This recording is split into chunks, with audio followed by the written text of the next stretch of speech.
কি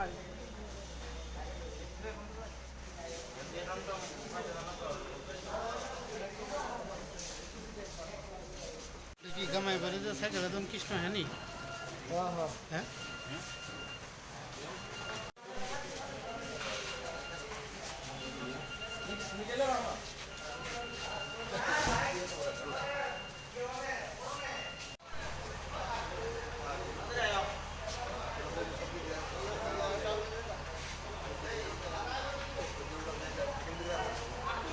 আজকে তো মারা গেল। হ্যাঁ নাম নাম কি? কৃষ্ণ রায়। এই বয়স কত হইব? কি করতো জানি? সাইকেল দেবো আপনি কিভাবে মারা গেছে কিছু জানা নিচ্ছেন? না, এত আছে 10-15 দিন ধরে বাইরে বাইরে। হ্যাঁ এই তো একবার খাওয়ানো ধরলে এইভাবেই চলে। হ্যাঁ। তা আজকে সকালে কেমন খবর পাইছেন আপনি? তো আমার খবর দিচ্ছে। ঠিক আছে।